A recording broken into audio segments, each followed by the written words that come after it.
সবেমাত্র মিস্টার চিদম্বরমের কেসটা হাত থেকে গেছে। শীতের পেলব রোদ দিনের এই সময়টা নিতে ভুলছে না ব্যস্ত রুদ্রপ্রিয় গিরি।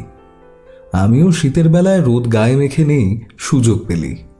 আমি হাত পা ছড়িয়ে বেশ নিশ্চিন্ত চিত্তে বললাম, এবছর বেশ জাঁকি শীতটা আসছে বৃশ্চিক, জমিয়ে পিঠে পায়েস খাওয়াবে।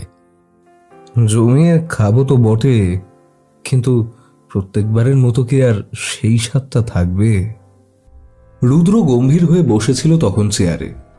ওর মাথা নিচু থাকায় চোখটা আমি দেখতে পাচ্ছিলাম না। অনুমান করতে পারি তা খুব একটা সুখে নেই। পিঠে পায়েস একসময় যার হাতে আমরা খেতাম, সে যে আমাদের মধ্যে আর নেই প্রায় 1 বছর হতে চলল।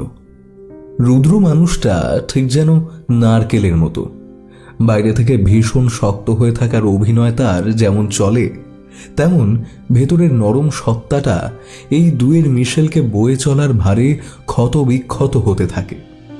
ছেলেটা একটাও ছবি লাগাতে দেয়নি তার স্মৃতির উদ্দেশ্যে।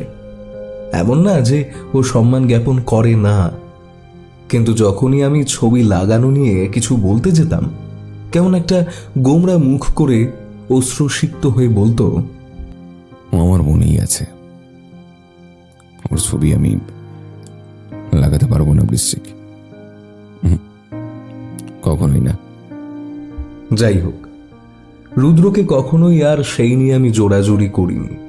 সে যথেষ্ট বিচক্ষণ একজন ব্যক্তি, সে যা ঠিক করবে তাই হবে।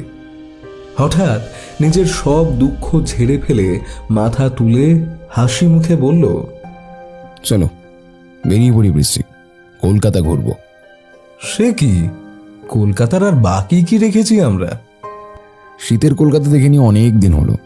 এই পর্ব শীতটায় কলকাতা একদম আলাদা।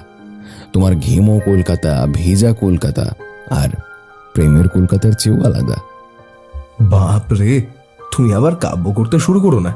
হঠাৎ হঠাৎ তোমার এভাবে ওয়ার্ডসওয়ার্থ হয়ে যাওয়ার ব্যাপারটা আমি বুঝতে পারি না। না, সত্যি বলছি, এই ঘুম কাতুরে অলস কলকাতাকেই আমরা সবচেয়ে ভালোবাসি। কেমন যেন লেপ মুড়ি দিয়ে নিশ্চিন্তে ঘুমিয়ে পড়তে পারে। ঠিকই, তবে আর একটু রোদ পোহালে ভালো হতো না? অলসতা ভিড় করেছে যথেষ্ট, বুঝতে পারছি, যদিও এটাই শীতের কারসাজি, কিন্তু একটুখানি অলসতাকে বিদায় দাও না ভায়া। অগত্যা ওর সঙ্গে বেরিয়ে পড়তে হলো। কেমন অদ্ভুতভাবে স্নান করতেও বারণ করলো আমায়, নিজেও করলো না।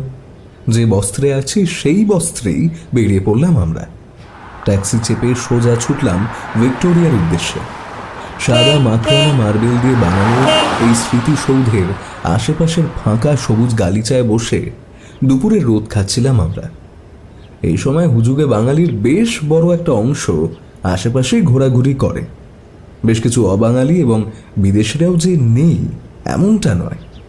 কমলা লেবু ছুঁলে খেতে খেতে কেবলই বিশ্রাম নিচ্ছিলাম আমরা দুজনে। রুদ্র হঠাৎ বলল, অনেকবার এলাম এখানে, কিন্তু তবুও মাঝে মধ্যে এখানে চলে আসতে ইচ্ছা করে। এমনটা কেন হয় বলো তো লেখক? হয়তো এটা তোমার একটা সেফ প্লেস, মানে তুমি এখানে এলে হয়তো নিজেকে সুরক্ষিত মনে করো, কিংবা এখানে বসে থাকলেই তোমার নিজেকে খুব সুখী মনে হয়। কিংবা হয়তো আমি রানী ভিক্টোরিয়ার প্রেমিক। আমার দিকে রসিকের মতো চেয়ে রইল সে। আমি হেসে বললাম, তাহলে তুমি এখানে প্রেম করতে আসো? জানি না, তবে সেসব কথা আমি তোমাকেও বলতে পারি না। সেগুলো আমি এখানকার সাদা দেওয়ালগুলোকে বলি। মনে হয় মনের জ্বালাগুলো মিটে যায়। তাই নাকি? এমন আন্তরিক কথা জড়বস্তুকে বলে সুখ মেলে? ভুলে যেও না, দেওয়ালের ওই একটি জিনিসই আছে, কান।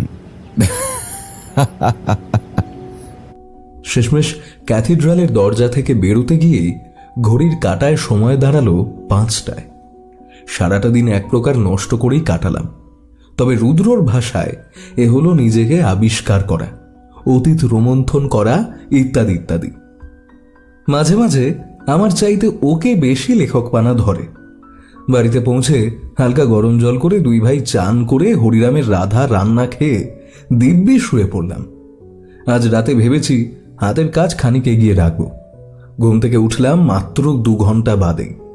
তখন বোধ হয় 9টা বাজে। চাদর সরিয়ে নিজের গেঞ্জিটা খুঁজে গায়ে গলিয়ে নিয়ে দরজা খুলতে লাগলাম, আর মনে মনে হরিরামকে গালাগাল দিতে লাগলাম। ব্যাটার চটি যথা জায়গায় নেই। নিশ্চয়ই ব্যাটা ওই রাজস্থানী মিল ওয়ার্কারদের সঙ্গে তাস পেটাতে বেরিয়েছে। ঘুমটা আমার মৌমিতার স্বপ্নের ইন্টারভালের আগেই কেটে গেল। ক্ষুণ্ণ মনে দরজা খুলে দেখি দৌড়ে দাঁড়িয়ে আছেন স্বয়ং মানিক বাবু। আমি তো যার পর নাই অবাক। কতদিন ভদ্রলোকের দেখা নেই, আর আজ এরকম বিদঘটে একটা সময় আমাদের ঘরে। কি ব্যাপার, ভালো আছেন তো? আসুন আসুন, ভেতরে এসে বসুন। মানিকবাবু বোধ করে একটু লজ্জিত আছেন ওনার দীর্ঘদিন আমাদের সঙ্গে যোগাযোগ না রাখার কারণে। আমি তো আমার অভিযোগ একেবারে থানায় ডায়েরি করার ভঙ্গিতেই বললাম, আপনার খবর নেই কেন? একটা প্রয়োজনও বোধ করেন না আমাদের খবর দেওয়ার? সেই কবে আপনি গেছেন, তারপর পুরো ব্যাপারটা কি বলুন তো? দরকার না পড়লে এমুখ হওয়া কি অন্যায়? মানিকবাবু আমার সমস্ত অভিযোগ মাথা পেতে গ্রহণ করলেন। তারপর নিচু গলায় বললেন, আমি আসলে একটা গোপন মিশনে ছিলাম বৃশ্চিক বাবু, তাই আর কি। আমি আমার গলা খাদে নামিয়ে বললাম, গোপন মিশন শেষ হয়েছে নাকি এখনো বাকি? তার শেষটা বোধহয় রুদ্রপ্রিয় বাবুকেই করতে হবে। দয়া করে যদি ওনাকে একটু।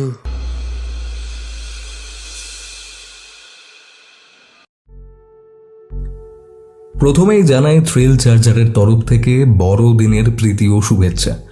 জানি না বড়দিনের প্রীতি ও শুভেচ্ছা বলাটা কতটা ঠিক হবে, তবে এর চেয়ে ভালো কোনো শব্দ আমরা খুঁজে পাইনি। সেই জন্যে আমাদের তরফ থেকে বড়দিনের জন্য শুভেচ্ছা রইল। আপনারা ভালো করে শীতের ঠান্ডাকে কাজে লাগিয়ে কেক খান, যা যা ইচ্ছা শীতকালে খাওয়া যায় খান, এবং শুনুন থ্রিল চার্জার। নমস্কার, টিম থ্রিল চার্জারে আপনাকে স্বাগত জানাই আরেকবার। আমরা টিম থ্রিল চার্জার আজ আপনার জন্য নিয়ে এসেছি লেখক বিপ্রতীপ পাত্রর কলমে রাজনৈতিক হত্যাচক্র। এটি গোয়েন্দা রুদ্রপ্রিয় গিরি সিরিজের আরেকটি নতুন কাহিনী আপনাদের জন্য। থ্রিল চার্জার যদি এখনো সাবস্ক্রাইব না করা থাকে তাহলে এক্ষুনি সাবস্ক্রাইব বাটনে ক্লিক করে বেল আইকনটিতে প্রেস করে দেবেন আমাদের নোটিফিকেশন পাওয়ার জন্য। গল্পটি শুনে অবশ্যই হাইপ বাটনে ক্লিক করে হাইপ পয়েন্ট বাড়াবেন এবং কমেন্ট করে জানাবেন আপনি কোথা থেকে শুনছেন এবং গল্পটি আপনার কেমন লাগলো। তাহলে চলুন শুরু করা যাক আমাদের আজকের কাহিনী, লেখক বিপ্রতীপ পাত্রর কলমে রাজনৈতিক হত্যাচক্র।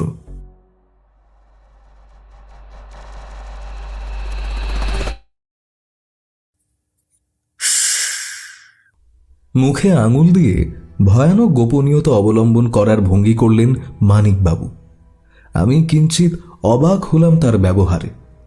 সদা হাসি খুশি লোকটা হঠাৎ এভাবে গুমড়ে গেছেন কেন? কোনো অত্যন্ত গোপন মিশনের মেম্বার হলে কি এভাবে গুটিয়ে নিতে হয় নিজেকে? আমি যে এই বাড়িতে এসেছি তার খবর কেউ জানে না বৃশ্চিক বাবু।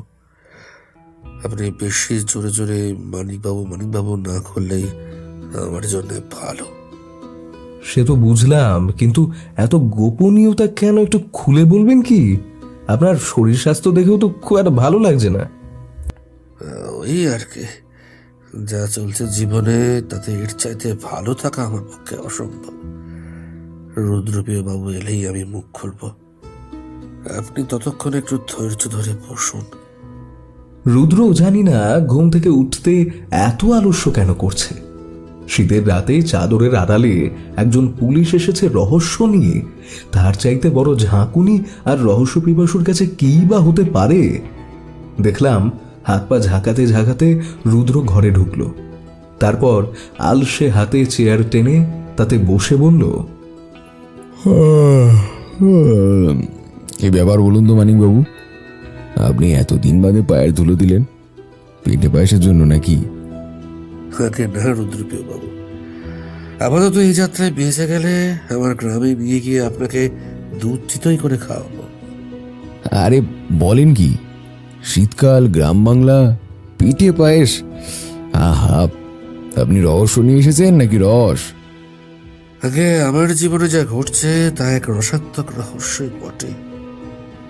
আপনার চেনা পেটুক হাসি খুশি মানিক বাবু এখন ব্ল্যাক লিস্টেড ওয়ান্টেডের তালিকায়। বলেন কি মশাই, ব্রাইব কেস নাকি? কাউকে লকআপে পিটিয়ে পগার পার করেছেন? অপশন সি কোনোটিই নয়, বরং এমন একটা কাজে আমায় আত্মগোপন করতে হয়েছে, তা বলতে গেলে এক প্রকার গদ্যের আশ্রয় নিতে হয়। তা বেশ, তো আপনার গদ্য শোনার জন্য সারা রাত বাকি আছে। এই হরিরাম, হরিরাম! আমি বললাম, হরিরাম ঘরে নেই, কি দরকার বলো? না, তাহলে মানিকবাবুর খানা পিনা এখানে হোক আমাদের সঙ্গে। ওকে ঘরে ঢুকতে দেখলেই আবার বাজারে পাঠাবে, বলবে 1 কিলো মাংস নিয়ে আসতে, কেমন? না না, আমার জন্য এসব কেন? শরীর নিয়ে আপনার চিন্তা নাই থাকতে পারে, কিন্তু আমাদের আছে। এমন তালপাতার সেপাইয়ের মতন হাল হয়েছে আপনার। যাই হোক, গল্পে বারংবার বাধা পড়ছে। বলুন, আপনার কি গদ্য শোনানোর আছে? শোনান। মানিকবাবু হালকা করে চারিদিকে চেয়ে দেখলেন। এই বসার ঘরে আমরা 3 জন ছাড়া কোনো জীবিত প্রাণী নেই বর্তমানে।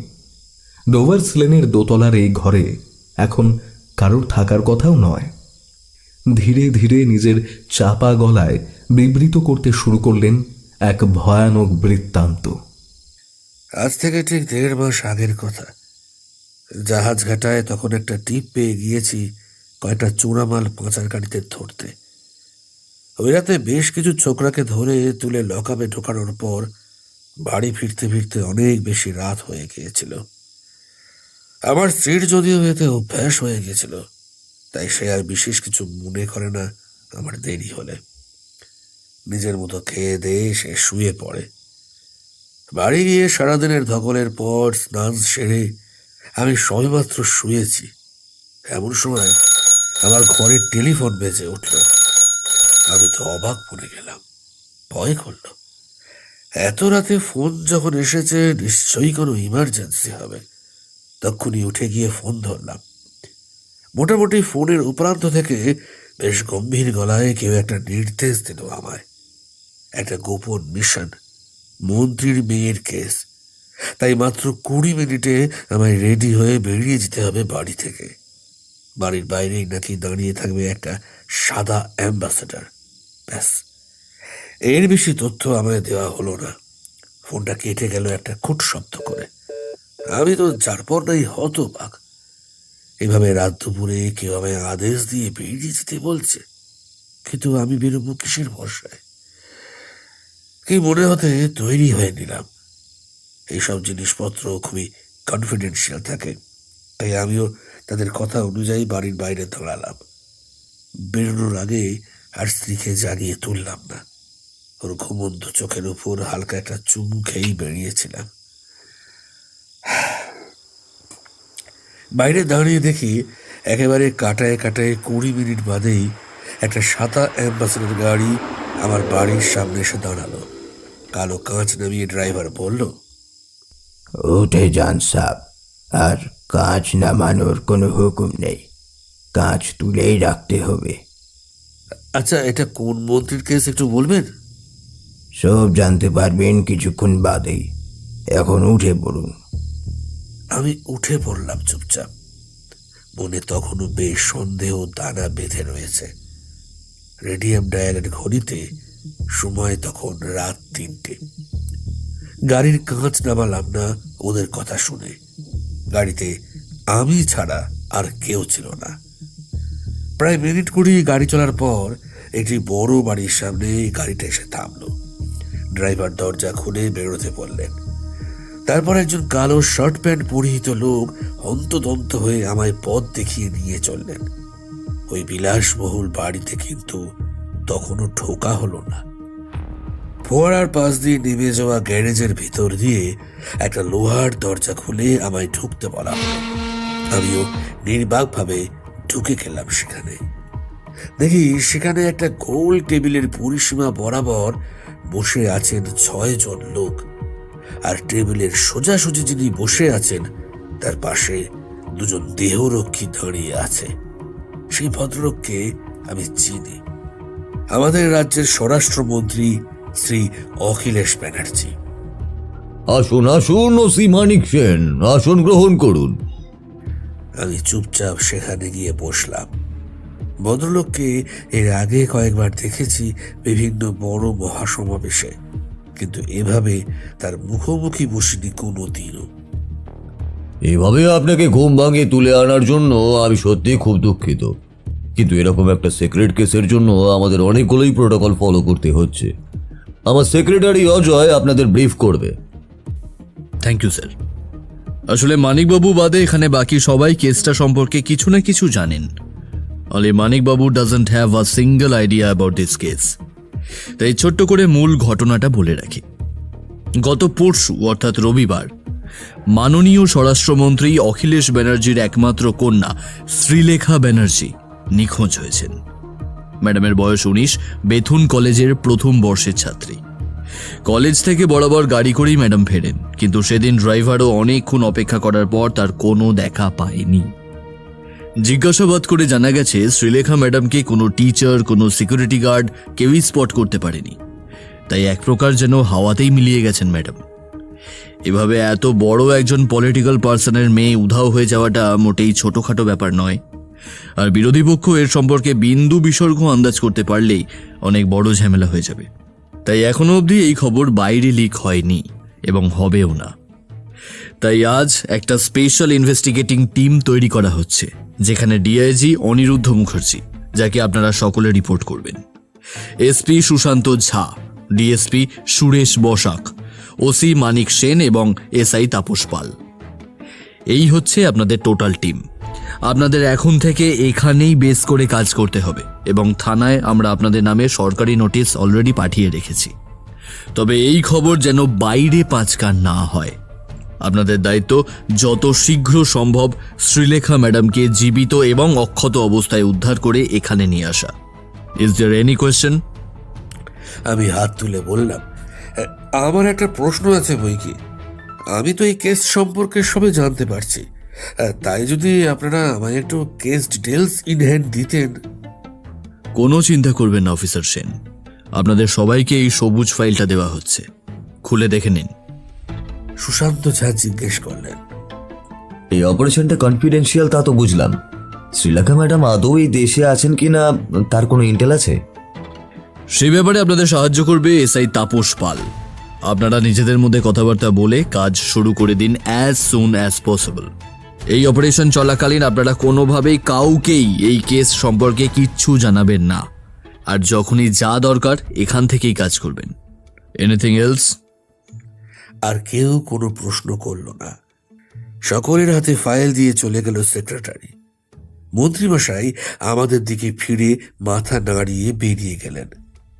সেই রাত থেকে ধরলে মোট 3 দিন লেগেছিল আমাদের শ্রীলেখা ম্যাডামকে খুঁজে বের করতে, কিন্তু জনগণের কাছে তিনি এখনো অথরা। এমনকি শ্রীলেখা ম্যাডামকে যে খুঁজে পাওয়া গেছে সে খবর আমি ছাড়া আর কেউই জানে না। এতটা বলে থামলেন মানিকবাবু। আমরা দুজনে তার দিকে অপলক দৃষ্টিতে চেয়ে রইলাম।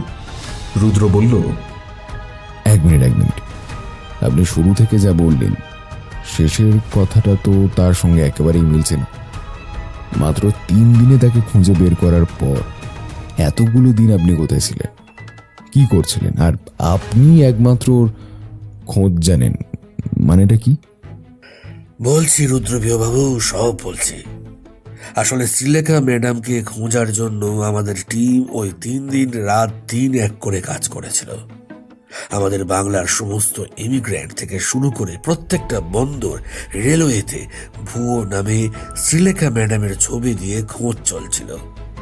কেউ তখনও জানতে পারেনি যে তাদের হাতে খোদ মন্ত্রীর মেয়ের ছবি রয়েছে।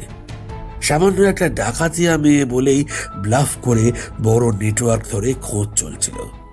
গোটা বাংলার পুলিশ এক হয়ে ভিন্ন ভিন্ন নামে একই মানুষকে খুঁজছিল তখন। আমিও ক্যানিং, টাকি যাতায়াত করে খবর নিচ্ছিলাম, আর যা যা ইনফরমেশন আসছে সব রিপোর্ট করছিলাম। এই শহরেও খোঁজ চলছিল পুরোদমে। শেষমেশ কাঁথিতে আমার বিশ্বস্ত একজনের থেকে খবর পাই একটা পোড়ো বাড়িতে নাকি বিগত কয়েকদিনে একটা সন্দেহজনক কিছু দেখা গেছে। আমরা তখন সবকিছুই ঘেঁটে দেখছিলাম। নো স্টোনস আর আনটার্ন কেস আসলে। মাঝে মাঝে সেই পুরনো ভাঙাচোরা বাড়িটা থেকে নাকি ইদানিং কারো আওয়াজ পাওয়া যাচ্ছিল।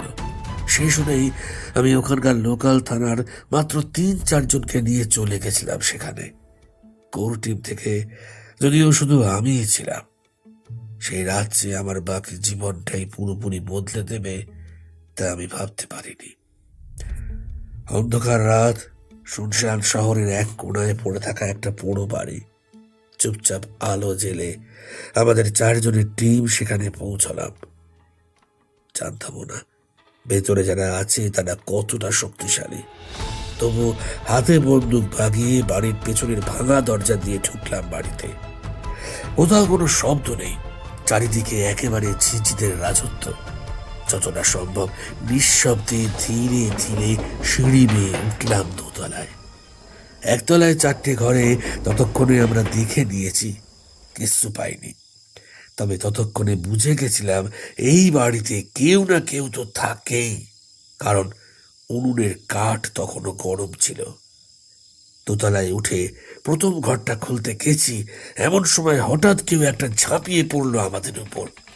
অন্ধকারে আমাদের লাইট যার উপর গিয়ে পড়লো তাকে দেখতে পেলাম এক পলকের জন্য। আড়াল থেকে এসে এসে আমাদের একজনকে ধাক্কা দিয়ে ফেলে দিয়েছে সিঁড়ি থেকে। একজন কনস্টেবল অন্ধকারের মধ্যেই তাকে লক্ষ্য করে গুলি ছুঁড়ল। কিন্তু কোথায় সে? টর্চ পড়ে গেছিল আমার হাত থেকে। সেটা তুলে চারিদিকে ঘুরিয়েও কাউকে দেখলাম না। এমন সময় বুঝলাম দূর থেকে একটা গুমড়ে গুমড়ে আওয়াজ আসছে। কেউ খুব কষ্ট করে নিজের চিৎকার চিপে রাখলে যেমন গোয়ানি আসে, ঠিক সেরকম আওয়াজটা একটানা ভেসে আসছে উল্টো দিকের ঘরটা থেকে। ধীরে ধীরে আমি সেই ঘরের দিকে এগোলাম বন্দুকটা তুলে। আর বাকিরা লক্ষ্য রাখছিল যদি অন্য কেউ আক্রমণ করতে আসে। সিঁড়ি দিয়ে যে পড়েছিল সে ততক্ষণে খুঁড়িয়ে খুঁড়িয়ে উঠে এসেছে উপরে। হালকা ক্যাচ শব্দ করে দরজাটা খুলে ঘরের ভেতরে আলো ফেললাম। দেখি দেওয়ালে হেলান দিয়ে মাথা নিচু করে বসে আছে একটা মেয়ে। তার এলোমেলো চুল মুখের সামনে পড়ে আছে। ডানাতের কনুইয়ের উপর থেকে গড়িয়ে পড়ছে রক্ত। মেয়েটা তখনও গোঙাচ্ছে। আমি খুব আস্তে আস্তে পা ফেলে এগিয়ে গেলাম তার দিকে। নিচু হয়ে বসে তার মুখে আলো ফেলে খানিকক্ষণ মুখটা দেখার চেষ্টা করলাম। মাথার সামনে বিন্যস্ত চুলগুলোর ফাঁক থেকে যে চোখ জোড়া উঁকি মারল তাকেই আমরা খুঁজে চলেছি এই কদিন। তবে এখন তার মুখটা বিবর্ণ, ক্ষত বিক্ষত হয়ে আছে। আমার উপর আরেকটা আক্রমণ সে করতেই আসছিল। তখনই টর্চের হাতানে বাড়ি বসিয়ে দিলাম তার কপালে। মেয়েটা ধরাশায়ী হয়ে গেল মেঝেতে। বাকিদের অ্যালার্ট থাকতে বললাম আর কেউ আসে কিনা। কিন্তু আশ্চর্য, এই এত বড় পুরো বাড়িতে আর একটাও প্রাণ নেই। তাহলে স্যার শেষমেশ যাকে খুঁজছিলেন সে ধরা পড়লো? হ্যাঁ, সে বলল। কিন্তু স্যার আপনি বলেছিলেন একটা বড় দল থাকতে পারে, কই কাউকেই তো দেখলাম না। আমাদের সেজন্য অভিযান চালাতে হবে। যাই হোক, আপনাদের অসংখ্য ধন্যবাদ আমায় সঙ্গ দেওয়ার জন্য। আমি আজ রাতেই ওকে নিয়ে বেরিয়ে যাব গাড়িতে। উমা, আপনি একা যাবেন স্যার? এই তো ডেঞ্জারাস ক্রিমিনাল, যদি কিছু হয়ে যায়। না না, কিছু হবে না। যাই হোক, আপনারা এই অভিযানের খবর আপাতত চাউর করবেন না, আমি আপনাদের কন্ট্যাক্ট করব বলে সেখান থেকে আমি শ্রীলেখা ম্যাডামকে গাড়িতে নিয়ে ফিরছিলাম সেই রাতে। ওখানকার থানা থেকে হয়তো জানিয়ে দিতে পারতাম কলকাতায় ফোন করে, কিন্তু কি মনে হতে সেটা আর করিনি। তখন ঘন্টাখানেক হবে আমাদের গাড়ি চলছে রাস্তায়। অত রাতে করে ফেরাটা আদৌ বুদ্ধির কাজ হলো কিনা এসব যখন ভাবছি, হঠাৎ আমার পাশের সেই অজ্ঞান মেয়েটা নড়ে উঠল। তার হাতে হ্যান্ডকাপ বাঁধা, তাই বিশেষ নড়বার উপায় নেই। হালকা করে চোখ খুলেই সে বলতে লাগলো, কই আমি? কোথায়? একটু হুঁশ ফিরতেই গলা চড়িয়ে বলল, কোথায় নিয়ে যাচ্ছেন আমাকে? হ্যাঁ, এই কোথায় নিয়ে যাচ্ছেন? কোথায় নিয়ে যাচ্ছেন? আহা, শান্ত হন শ্রীলেখা ম্যাডাম। আমি পুলিশ, আপনাকে আপনার বাবার কাছে নিয়ে যাচ্ছি। আপনার আর কোনো চিন্তা নেই। না না না, যাবেন না। ওটাই ওটাই আমার চিন্তার কারণ। আমার দয়া করে নিয়ে যাবেন না, দয়া করে নিয়ে যাবেন না। মানে? এই ড্রাইভার, থামাও। ড্রাইভার গাড়ি থামালে পর শ্রীলেখা আমার দিকে তাকিয়ে বলল, আপনি আমায় যখন পাকড়াও করেই ফেলেছেন, তখন আমার কয়েকটা কথা শুনুন। হ্যাঁ বলুন। শুধু আপনাকে বলতে চাই। আমি চোখের ইশারায় নেমে যেতে বললাম ড্রাইভারকে। তারপর বললাম, এবার বলুন। আপনারা কি জানতেন, মানে আমায় কেন খুঁজছিলেন? আপনাকে তো কলেজের সামনে থেকে কিডন্যাপ করা হয়েছিল, সেই জন্যই তো গোটা রাজ্যের পুলিশ এক হয়ে আপনাকে খুঁজছে। না, এটা মিথ্যে কথা। কি মিথ্যে কথা? হ্যাঁ অফিসার, আমি আসলে নিজেই পালিয়ে বেড়াচ্ছি আমার প্রাণ বাঁচানোর জন্য। আমার বাবা আমায় এক মুহূর্ত এই পৃথিবীতে বাঁচিয়ে রাখবে না, জানেন? তাই আপনি আমায় উদ্ধার করে মৃত্যুর মুখেই নিজের হাতে ঠেলে দিচ্ছেন, বুঝতে পারছেন? বিশ্বাস করুন, আমি এসবের কিছু জানতাম না। মানে আমি একেবারে এসব না জেনে। বাই দ্য ওয়ে, আপনার বাবা আপনাকে মারতে চাইবেন কেন? সে অনেক বড় গল্প, কিন্তু আমার ডান হাতটা। বলে সে আস্তে আস্তে নিজের হাতটা ঠিক করলো। আপনার হাতে গুলি লাগেনি, গুলিটা আসলে কোনোই ছুঁয়ে চলে গেছে। আমরা ফার্স্ট এড দিয়ে আপনাকে নিয়ে যাচ্ছি। দেখে আস্তে আস্তে, বেশি নাড়াচাড়া করবেন না, তাহলে রক্ত বেরোতে পারে। রেখে দিন জিনিসটা ওভাবেই। স্বভাব চঞ্চলে এক যুবতী, যতই দীর্ঘকালের অব্যবস্থা তার শরীরে ছাপ ফেলুক না কেন, তার চোখ ঠোঁট কিন্তু খুবই চনমনে। চুলে জল না পড়ে কুঁকড়ে গেছে কেমন, মুখেও ময়লা পড়েছে ভালো মতো। আমার মেয়েটাকে দেখে খুব মায়া হলো। আবার জিজ্ঞেস করলাম, সেই বড় গল্পটা কি? আপনাকে বলা উচিত হবে কিনা জানি না, কিন্তু আপনাকে বলা ছাড়াও আমার কাছে বিশেষ কোনো উপায় অবশিষ্ট নেই। আমি যখন ছোট ছিলাম, আমার মাকে আমি হারাই। আমার মা হঠাৎ করে একদিন সিঁড়ি থেকে পড়ে গিয়ে মারা গিয়েছিলেন। তখন আমার ওই 7 কিংবা 8। তাই আমার বেড়ে ওঠাটা বাড়ির ওই কাজের লোকদের মাঝেই হয়েছে, জানেন? কিন্তু এখন সন্দেহ হচ্ছে মায়ের মৃত্যুটা হয়তো খুব একটা স্বাভাবিক ছিল না। কারণ আজকেও আমি হয়তো মায়েরই দলের নাম লেখাতাম, যদি না বুদ্ধি করে কলেজ থেকে সকলের নজরের বাইরে গিয়ে পালিয়ে যেতাম। এটা তো একটা সিরিয়াস অ্যালিগেশন। আপনি কি কোনো অকাট্য প্রমাণ পেয়েছেন আপনার বাবার বিরুদ্ধে? অকাট্য? না, পাইনি। কিন্তু যা পেয়েছি তা মোটেও আমার সন্দেহ দূর করে দিতে পারে না।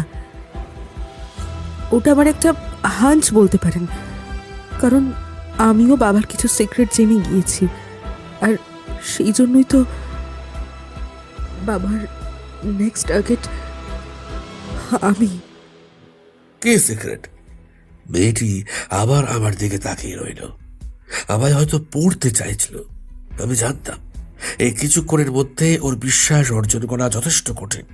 তবু ওর হয়তো আমি ছাড়া আর কোনো উপায় ছিল না ভেবেই একটু থেমে বলল, একটা ডায়েরির ভেতরে বেশ কিছু ছবি, বেশ কিছু প্রস্তাবনা, আর তার নিচে নাম সমেত বেশ কিছু লোকের সিগনেচার।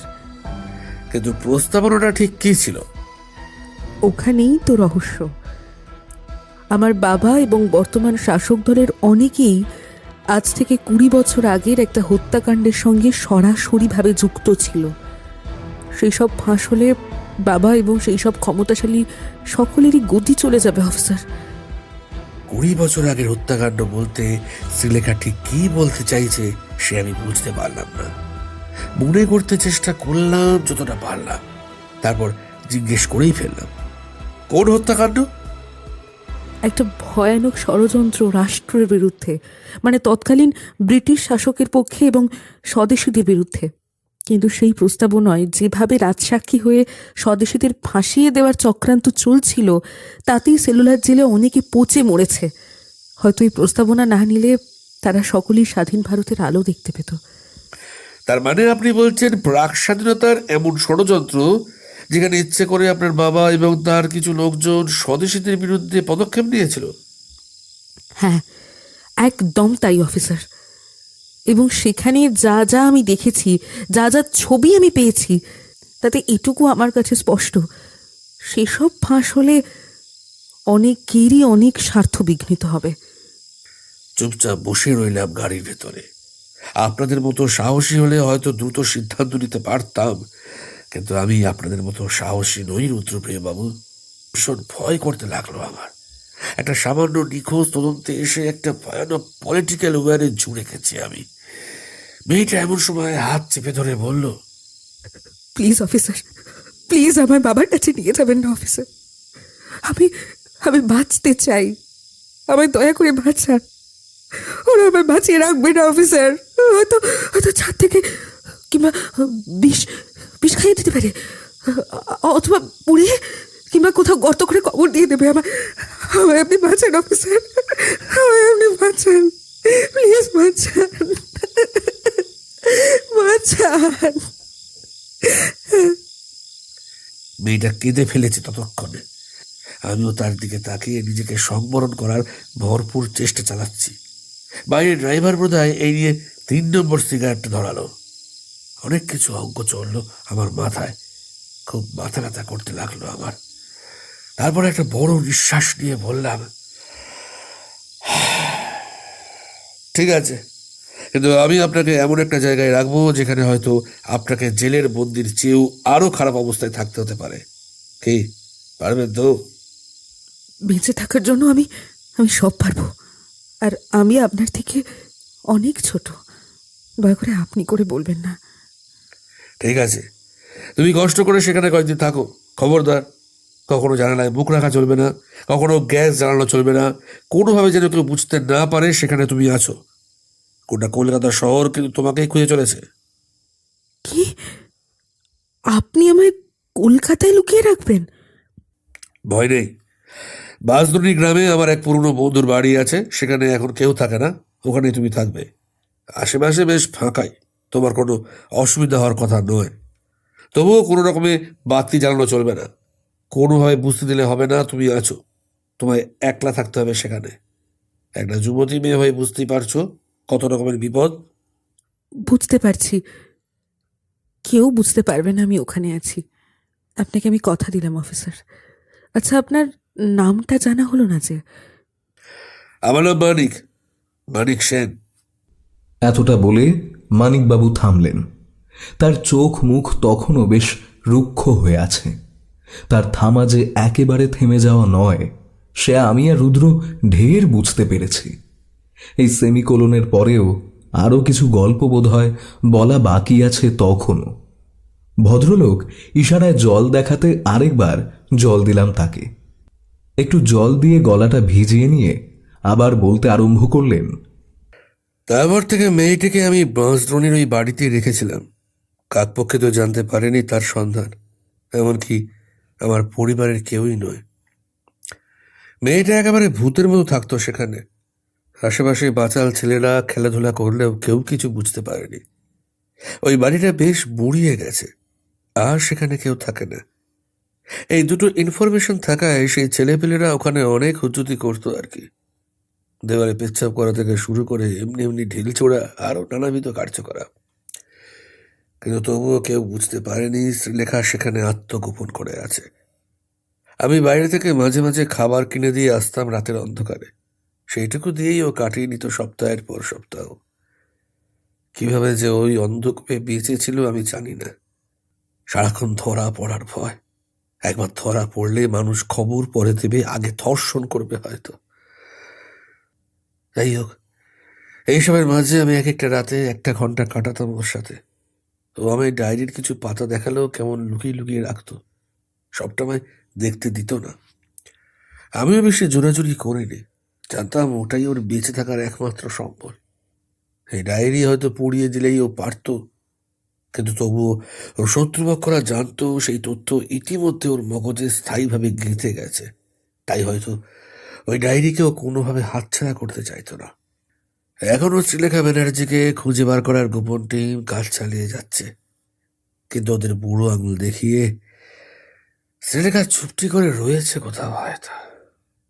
এই এক সেকেন্ড, আপনি তো বললেন সে আপনার বাঁশদ্রোণীর বাসায় আছে, তাহলে আবার কোথায় হয়তো চুপটি করে রয়েছে, এটা বললেন কেন?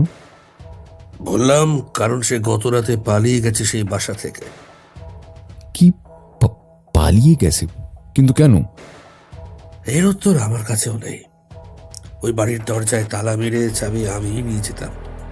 ওর পক্ষে কোনোভাবেই ওই বাড়ি থেকে বেরোনো যাতে সম্ভবপর না হয় তার কোনো ত্রুটি আমি রাখিনি, কিন্তু তবুও সে পালিয়ে গেছে। আপনি গত রাতে গিয়েছিলেন ওই বাড়িতে এবং দরজা খুলে কাউকে দেখতে পাননি, বুঝলাম, কিন্তু কিভাবে বুঝলেন ও গতকালই পালিয়েছে? আমি যখন গেছি তার কয়েক ঘন্টা আগেই ও পালিয়েছে, কারণ আমার পৌঁছানোর পরেও বাড়িতে প্রস্রাবের তীব্র গন্ধ ছিল। আমরা দুজনে মাথা নিচু করে রইলাম। আমি এবার বললাম, হেয়ারপিন ছাড়া আর কি কি পেয়েছেন? হেয়ারপিন? ঠিকই ধরেছেন। একটা হেয়ারপিন, একটা ছোট মেমো নোট, একটা রুমাল, আর কিছু ওর ব্যবহৃত নোংরা কাপড়, ব্যাস এটুকুই। কি লেখা ছিল ওই নোটে? তাতে লেখা ছিল, অসংখ্য ধন্যবাদ আপনাকে মানিকবাবু, এবার আমার যাওয়ার পালা। আপনি আমার জন্যে এই কদিন যা করেছেন তা আমি কোনোদিনই ভুলব না, তবে আমার কিছু কাজ এখনো বাকি আছে। আপনি ভালো থাকবেন। হয়তো আপনার সঙ্গে আমার শেষ দেখা ইতিমধ্যেই হয়ে গেছে। ইতি শ্রীলেখা। ব্যাস এটুকু লিখে রেখেই ও পালিয়ে গেছে আমার থেকে। খুব স্নেহ করেছিলাম মেয়েটাকে, একেবারে নিজের বোনের মতো। রুদ্রবাবু, আমার ভয় করছে এবার কোনো রকম ঝুঁকি নিয়ে সে যেন মারা না পড়ে। আচ্ছা মানিকবাবু, আপনি ওর বলা কথাগুলো ভেরিফাই করেছিলেন? হ্যাঁ, করেছিলাম। ওর মায়ের মৃত্যু ওদের বাড়ির সিঁড়ি থেকেই পড়ে হয়েছিল। আজ থেকে 20 বছর আগে একটা ষড়যন্ত্র সত্যি সত্যি হয়েছিল, যাতে রাজসাক্ষী হিসেবে যারা ছিলেন তাদের পিছনে হাত ছিল বর্তমান মন্ত্রিসভার অনেকেরই। মেয়েটা আমায় যা যা থিওরি শুনিয়েছিল তার সবটাই সত্যি, এবং এটাও জানতে পেরেছি ওর মৃত্যু ভয়টাও ভীষণ রকম সত্যি, কারণ ওর কলেজের আশেপাশে বেশ কিছু ছেলেদের, বলতে পারেন গুন্ডাদের দেখেছি। ওর মৃত্যু ভয়টা একেবারেই সত্যি রুদ্রবাবু, একেবারেই সত্যি। বেশ, কেউ কি জানে ওর অন্তর্ধানের পেছনে আপনি রয়েছেন? আজ থেকে 2 সপ্তাহ আগেই একটা কাণ্ড হয়েছে। কাঁথিতে ওই কয়েকজন কনস্টেবলের থেকে খবর আসে আমি নাকি একজনকে ধরে নিয়ে গিয়েছিলাম সেখান থেকে, এবং সেই মেয়েটি যে নিখোঁজ হওয়া মেয়েটা সেটাও বলেছে তারা। তারপর থেকে আমি এক প্রকার আন্ডারগ্রাউন্ড হয়ে আছি। কোথায় আছেন আপনি? আপাতত শ্রীলেখা চলে যাওয়ার পর থেকে ওই বাড়িতেই আছি, কিন্তু তার আগে কয়েকদিন একটা বন্ধুর বস্তিতে ছিলাম। তলে তলে সকলেই আমাকে খুঁজছে রুদ্রপ্রিয় বাবু। আমি বুঝতে পারছি না এখন আমার কি করা উচিত। আপনি তো বিশাল বড় কেসে ফেঁসে গেছেন মানিকবাবু। একটা অল্প বয়সী মেয়েকে উদ্ধার করেও আবার হারিয়ে ফেললেন, আর এই করতে গিয়ে নিজেই বলির পাঁঠা হলেন। না, এই কেস তো বহুদূর গড়াবে বলে মনে হচ্ছে। আবার বলছেন সরকারও যুক্ত আছে এই কেসে। এমন একটা রহস্যই তো আমার মগজ খুঁজছিল। দয়া করে একটু সিরিয়াস হন রুদ্রপ্রিয় বাবু, আমি একদম ইয়ার্কির মুডে নেই। আপনার মুড যাই হোক না কেন মশাই, দাও মেরেছেন একেবারে ভালো মতো। ঠিক আছে, আমি দেখছি কি করা যায়। আচ্ছা বৃশ্চিক, একটু তো জিরিয়ে নিয়েছি। আমাদের পুরনো বন্ধু মানিকবাবুর এই সময় আবার রেস্ট করে নেওয়াটা মহৎ অন্যায় রূপে বিবেচ্য হবে। চলো এই ফাঁকে একটু বাঁশদ্রোণী থেকে ঘুরে আসি। রাত তখনও গভীর হয়নি। মানিকবাবুর আর খাওয়া হলো না আমাদের বাড়িতে। দিব্যি গাড়ি চলছে কলকাতা শহরের বুকে। মানিকবাবু রাস্তায় বেরিয়েই কেমন যেন ছদ্মবেশে ঢেকে ফেললেন নিজেকে। শীতের সময় ছদ্মবেশ নেওয়াটা অনেকটা সহজ হয়ে যায়।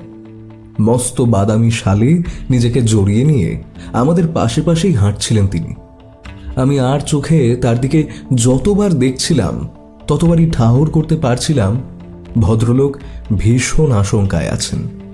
তার চোখ জোড়া এদিক ওদিক ঘুরে সবকটা মানুষকে মেপে নিচ্ছে শিকারী বিড়ালের মতো। একখানা ট্যাক্সিকে চওড়া শীষ দিয়ে ডেকে দাঁড় করালো রুদ্র। তারপর আমরা 3 জন চেপে বসলাম তাতে। রুদ্র সামনের সিটে বসলো, আমি আর মানিকবাবু পেছনের সিটে।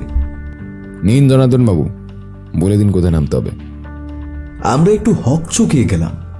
তারপর মানিকবাবু গলা খাঁকারি দিয়ে ঠিকানা বললেন। হেসে ফেললাম মনে মনে। রুদ্র এই ঠান্ডাতেও দিব্যি সামনের জানালা খুলে সিগারেট খেয়ে যাচ্ছিল। ওকে বেশ ফুরফুরে দেখাচ্ছে আজ। ওর মন ঠিক যতটা তরতাজা, ঠিক ততটাই ত্রস্ত হয়ে আমার পাশে বসে আছেন মানিকবাবু। বোধ করি শীতের হাওয়ায় তার হাড়ে মৃদু কম্পন ধরছে, কিন্তু ভয়ের চোটে লোকটা মুখ খুলছেন না একদমই। আমরা নামলাম একটা ফাঁকা অন্ধকার জায়গায়। শহর থেকে খুব একটা দূরে নয় এই বাড়ি। যেভাবে মানিকবাবু গ্রাম বলেছিলেন সেভাবে ঠিক একে গ্রাম বলা চলে না, মফস্বল অধিক ভালো শোনায়। তবে ভদ্রলোক বুদ্ধি করে পাশের গলিতেই নামিয়ে দিতে বললেন। গাড়ি থেকে নেমে রুদ্র দেখলাম ড্রাইভারকে কিছু একটা বলল। আমি জিজ্ঞেস করলাম, কি ব্যাপার, পয়সা দিলে না?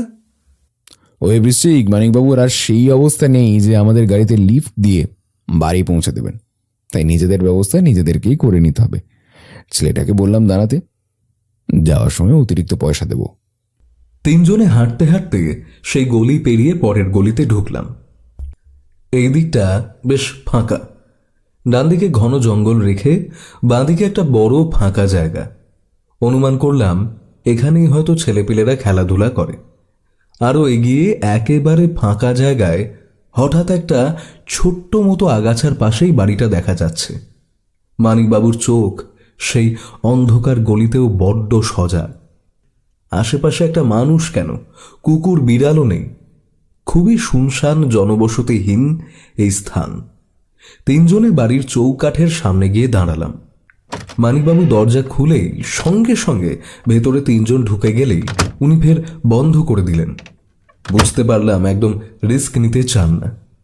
রুদ্র তার পকেটে করে টর্চ নিয়ে এসেছিল। সে আলো ফেলতেই ঘরের ভেতরটা আলোকিত হয়ে উঠল। একটা ছোট্ট বাড়িতে মোট 3টে ঘর, কোথাও কোনো আসবাব নেই। দেখে বুঝলাম এই মাটির উপরেই এক কোণে কিছু চাদর পেতে বিছানা বানিয়ে থাকা হতো। খুবই অপরিষ্কার এই 3টে ঘর। জুতো ছেড়ে খালি পায়ে একেবারেই থাকা সমীচীন নয়। একটা মেয়ে যে এতটা নোংরাভাবে থাকতে পারে সে আমার আগে জানা ছিল না। মানিকবাবু, ওই নোটটা কোথায় পড়েছিল? এই তো এই বিছানার পাশেই। রুদ্র বিছানাটা একবার হাতড়ে দেখল। চারিদিক গন্ধ শুকল। একদিকে মেয়েটার গুচ্ছ গুচ্ছ চুল গুটিয়ে পাকিয়ে ফেলে রাখা আছে। বিছানার ময়লা চাদর সরিয়ে নিচে কিছু খোঁজার চেষ্টা করল। তারপর বাথরুমে গিয়ে কিছুক্ষণ চারিদিক দেখে বেরিয়ে এলো। মানিকবাবু জিজ্ঞেস করলেন, আপনি তো স্পট থেকেই অনেক কিছু বলে দিতে পারেন, এই মেয়ের সম্পর্কে কিছু বলতে পারবেন? দেখুন, আমি তো জ্যোতিষী নই যে তার ভবিষ্যৎ বলতে পারবো। তবে একজন গোয়েন্দা হিসেবে আপনার দেওয়া তথ্য এবং এই ঘরের হাল হাকিকাত দেখে এটুকুই বলতে পারি, সেই মেয়েকে এখন হন্যে হয়ে খুঁজলেও আপনি পাবেন না। কেন কেন? কারণ এই মেয়ে এখন এতটাই ধূর্ত হয়ে গেছে যে সে যে কোনো জায়গায় ঘাপটি মেরে লুকিয়ে থাকলেও কেউ সন্দেহ করবে না। তার শিক্ষা আপনি যদি ওকে দিয়েছেন, এখন আপনার নামে হুলিয়া জারি হওয়ার আগে নিজেকে আত্মসমর্পণ করুন আর একটা গল্প বানিয়ে বলে দিন। এছাড়া আমি তো আর অন্য কোনো পথ দেখছি না। আপনি আমায় শেষ পর্যন্ত হেরে যেতে বলছেন রুদ্রপ্রিয় বাবু? আমি কত আশা করে আপনার কাছে গেছিলাম যাতে কোনো একটা হিললে হয়, আর আপনি কি না। সে তো বুঝলাম, কিন্তু করবোটা কি বলুন তো? আপনি তো ডায়েরির পাতা কয়েকটা দেখেছেন, সেখানে কি কিছু সন্দেহজনক লেগেছিল? না, লাগেনি। এর মধ্যে এমন কিছু খোয়া গেছে যেটা আগে ছিল? মানে বলছি, মেয়েটা এমন কিছু কি নিয়ে গেছে? সেরকম তো কিছু খেয়াল করিনি। ওর একখানা ছবি দিয়ে রাখুন আমার কাছে, আর আগামী পরশু অব্দি দেখুন কি হয়। তারপর নয় কারো কাছে কি বলবেন। শ্রীলেখা ব্যানার্জিকে নিয়ে ফেরার সময় বেশ কিছু গুন্ডার দল আপনাকে পাকড়াও করে এবং বাধ্য করে তাদের কথা মেনে চলতে। তারপর আপনাকে আটক করে নেয়। কোনোভাবে আপনি পালিয়ে এসেছেন। আমার এই গল্পকে বিশ্বাস করবে? কেন করবে না? আপনি যদি একটা মেয়ের গল্প শুনে বিশ্বাস করে নেন, তাহলে আপনার এই গল্প যথেষ্ট বিশ্বাসযোগ্য হওয়া উচিত। ওটা কিন্তু গল্প নয় রুদ্রপ্রিয় বাবু, ওটা কিন্তু গল্প নয়। ওই একই হলো। যাই হোক, কাজের কথা আসি।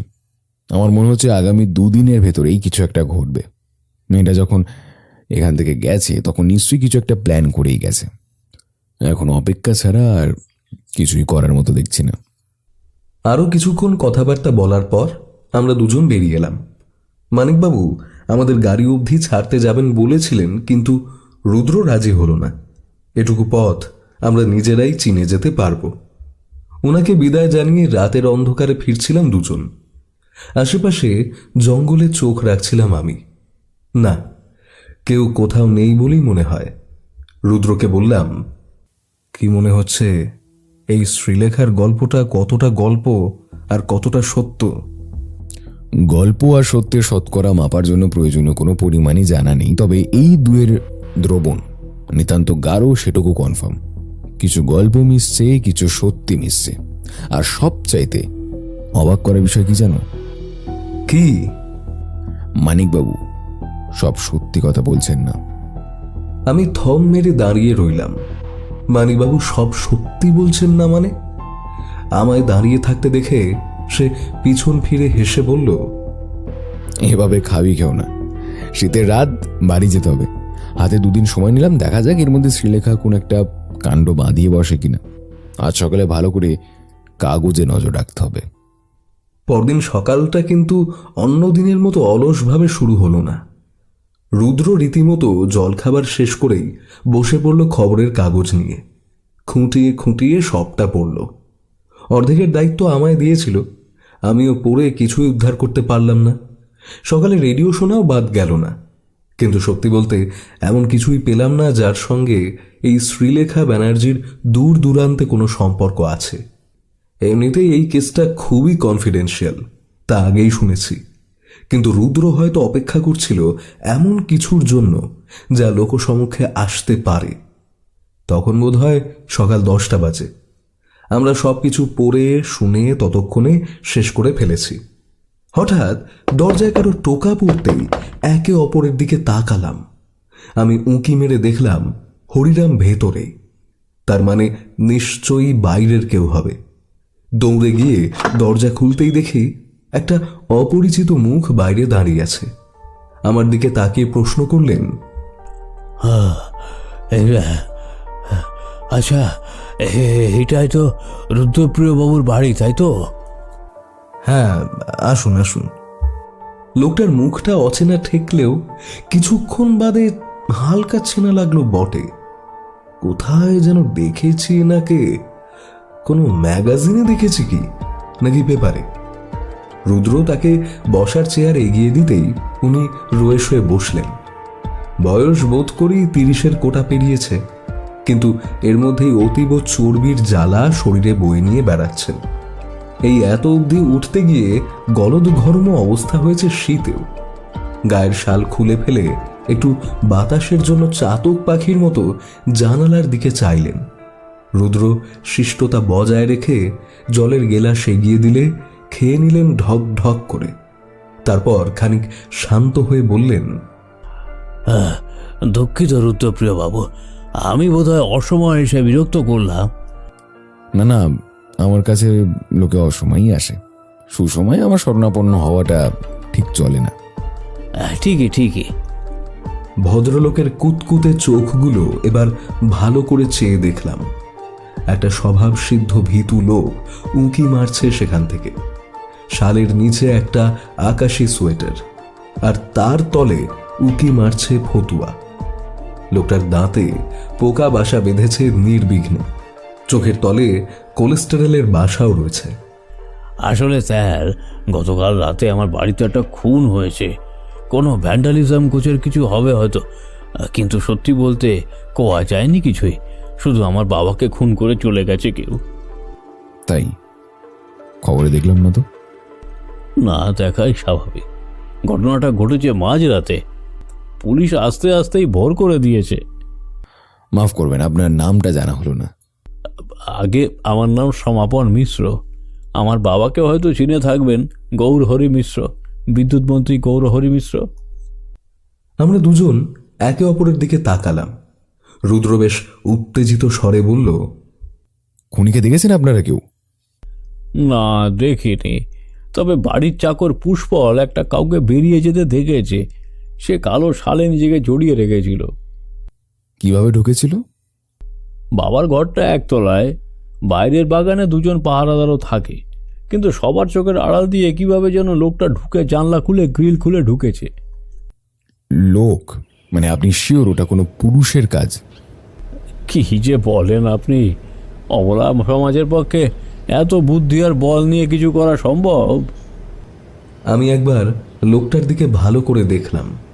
একটা ভাম বেড়ালের মতো চেহারা নিয়ে মেয়েদের শারীরিক এবং মানসিক ক্ষমতা নিয়ে প্রহসন করাটা ঠিক কতখানি সাজে মেপে দেখছিলাম। যাই হোক, ওনার কথায় ফিরে আসি। রুদ্র হেসে বলল, কিছু কিছু সবলা যে বাংলায় বাস করে তার প্রমাণ কি স্বাধীনতার যুদ্ধে পাননি? যাই হোক, আপনি মন্ত্রীর ছেলে হয়ে এইভাবে আমার বাসায় কষ্ট না করে এলেও পারতেন। আসলে এই খুনটা রাজনৈতিক হতে পারে, হ্যাঁ, আবার অরাজনৈতিকও হতে পারে। দ্বিতীয় সম্ভাবনার চান্স একটু কম। পুলিশ এই নিয়ে কাজ তো করবেই, কিন্তু তাতে কেচ্ছা আছে। আপনি যদি একটু আমার হয়ে কাজটা দেখেন তাহলে ভালো হয়। আমি পার্টির যুবনেতা হয়েছি সদ্য। এখন যদি সিনিয়র লোকেরা বাবার মৃত্যুটাকে হাতিয়ার করে আমায় ঝেড়ে ফেলতে চায় তাহলে আমার বড্ড লস হবে। তাই বলে ভাববেন না আমি বাবার কদর করি না। আপনি বাবার কদর না করলে কি শীত বস্ত্র চাপিয়ে সকাল সকাল গোয়েন্দার বাড়ি আসতেন? সে নিয়ে আমার কোনো সন্দেহ নেই। আপনার ঠিকানা দিয়ে যান, আমরা আজ দুপুরে একবার ঢু মারবো আপনার বাড়িতে। অনেক ধন্যবাদ মশাই, এখন আসছি তাহলে। আসুন। বলে একটা নমস্কার জুড়ে দিল রুদ্র। ভদ্রলোক পুনরায় শাল চাপিয়ে বেরিয়ে গেলে আমি দৌড় বন্ধ করে দিলাম। একটা দীর্ঘশ্বাস ছেড়ে বললাম, হ্যাঁ, যুবরাজেরা বুঝি তককে তককে থাকে রাজার শেষ নিঃশ্বাসের। তাই তো এটা রাজনীতি। যাই হোক, সেসব বাদ দাও। যে খবর কাগজে আর রেডিওতে খুঁজছিলাম সেই খবর দরজে সে টোকা দেবে সেটা কখনো ভাবিনি। তুমি নিশ্চিত এটা শ্রীলেখার কাজ? হতাম না যদি না শুনতাম মন্ত্রীমশাই খুন হয়েছেন। এখন পুলিশের কোর টিম কিন্তু আরও বেশি অ্যাক্টিভ। মানিকবাবুর উপর ফোকাস বেড়ে গেছে। কতক্ষণ যে এই বাঁশদ্রোণীর বাঁশের কেল্লা সুরক্ষিত তা কারোর জানা নেই। দুপুরবেলা কথা মতো আমরা গিয়ে হাজির হলাম সেই বাড়িতে। লোকজন দিয়ে ভর্তি হয়ে আছে গোটা বাড়িটা। বাইরে কত শত গাড়ি দাঁড়িয়ে আছে। মোটামুটি এক প্রকার বিশাল হইচই পড়ে গেছে। এরই মাঝে আমাদের মতো নগণ্য জনসাধারণ কার কাছে যাব বুঝতে পারছি না। হঠাৎ সেই সকালে দেখা ভদ্রলোক সমাপন মিশ্রকে দেখতে পেলাম। রুদ্র হাত উঁচিয়ে ইশারা করতেই উনি আমাদের নিয়ে ভেতর ঘরে যেতে লাগলেন। আসুন আসুন, আর বলবেন না, গোষ্ঠী শুদ্ধ সব এসে গেছে এর মধ্যেই। কাগজের লোকেরাও এসেছে, পুলিশ এসেছে। ওই দেখুন, এখনো এদের ছবি তোলা হয়নি। দেহ এখন কোথায়? দেহ এখনো বাড়িতেই আছে, তবে এখন তার সামনে যেতে পারবেন না, কারণ আমার রাজশাহী পিসি একেবারে গেঁড়ে বসে আছে বাবার কাছে। কী সব নিয়মকানুন চলছে। বেশ, তাহলে ঘরটাই দেখা যাক, চলুন। একতলার যে ঘরে গৌরহরিবাবু থাকতেন সেখানে গিয়ে দেখি পুলিশের লোকেরা দাঁড়িয়ে। বাধা দিয়ে একজন বললেন, ক্রাইম সিনে এভাবে যাওয়ার অনুমতি নেই। রুদ্র এগিয়ে গিয়ে বলল, আমি গোয়েন্দা কোনো যাত্রাপালা দর্শক নই যে পয়সা দিয়ে তামাশা দেখতে এসেছি। আপনার ঊর্ধ্বতন অফিসার কোথায়? অমনি ভেতর থেকে যিনি বেরিয়ে এলেন তিনি রুদ্রর বিশেষ পরিচিত রাজশঙ্কর হালদার। রাজশঙ্কর এসে হাত মিলিয়ে বললেন, বহুদিন বাদে দেখা হলো। কেমন আছো রুদ্র? ভালোই আছি। তো তোমার দাঁতের ব্যথা কেমন আছে? বলতে বলতে দুজনে দু একটা বাক্য বিনিময় সেরে নিল। তারপর আমরা ঢুকে গেলাম ওই ঘরের ভেতরে। তাহলে তুমি দেখতে থাকো, আর কিছু দরকার হলে আমাকে অবশ্যই বলবে। একদম। ঘরটা খানিকক্ষণের জন্য ফাঁকা করে দেওয়ার ব্যবস্থা করে দিলেন অফিসার। ফলে রুদ্র ভালো করে দেখার সুযোগ পেল। গ্রিল জানালা খুঁটিয়ে খুঁটিয়ে দেখে বলল, আপনার চাকর পুষ্পলকে একবার ডাকুন তো। একটা ঢ্যাঙা চেহারার লোক কেমন নুজবুজে হয়ে হেঁটে হেঁটে এলো। চোখে তার জল ঢুলুঢুলু করছে। রুদ্র জিজ্ঞেস করল, কি কি দেখেছেন কাল রাতে? খুলে বলুন। আসলে আমার ঘুম খুব পাতলা, তাই একটা হালকা আওয়াজ পেয়েই উঠে পড়েছিলাম বিছানা থেকে। সাহেব একাই শোন, তার মধ্যে বাগানেও কেমন একটা ফুলদানি ভাঙার আওয়াজ পেয়েছিলাম, তাই উঠে পড়ে বাইরে বেরিয়েছি। দেখি আমাদের পাহারাওয়ালা দৈত্যগুলো পড়ে পড়ে ঘুমোচ্ছে। অমনি দেখি কিছুক্ষণ বাদেই খোলা গ্রিল দিয়ে কেউ একটা লাফ মারলো নিচে। কিছু বোঝার আগেই সে দৌড়ে পালালো। আমি দৌড়ে তার পিছু ধাওয়া করছিলাম, কিন্তু তার সাথে পেরে উঠলাম না। ফিরে এসেই দেখি সাহেবের জানালা দিয়ে লাফ মেরেছে ওই লোক। তারপর সব ডাকাডাকি করায় ছুটে আসে। পরিষ্কার দেখেছেন সে একটা লোক? মহিলা হবে নাকি? না না, ওভাবে একটা মেয়ের কাছে দৌড়ে হেরে যাব আমি? রুদ্র আর কথা বাড়ালো না, চুপচাপ নিজের কাজ করতে লাগলো। হঠাৎ আমার দিকে তাকিয়ে মুচকি একটা হাসি দিল, একটা অর্থপূর্ণ হাসি। তারপর সমাপন বাবুর দিকে ফিরে বলল, এই ঘরে কোনো অল্প বয়সী মেয়ে আসে? অল্প বয়সী বলতে কত? বা দিন কোনো মেয়ে কি আসে? মেয়ে বলতে আমার স্ত্রী আসে আর রান্নার ঝি। কিন্তু তাদের চুল কি এখানে পড়ে থাকতে পারে? বলে জানালার ঠিক নিচে দেয়ালের গায়ে লেগে থাকা একটা জায়গা দেখালো রুদ্র। দেখলাম বেশ কয়েকটা চুল পড়ে আছে সেখানে। বলেই চুলগুলো তুলে নিল নিজের পকেটে থাকা একটা প্লাস্টিকের খামে। এমন সময় রাজশঙ্করবাবু এসে বললেন, এটা তো যে কারোরই হতে পারে।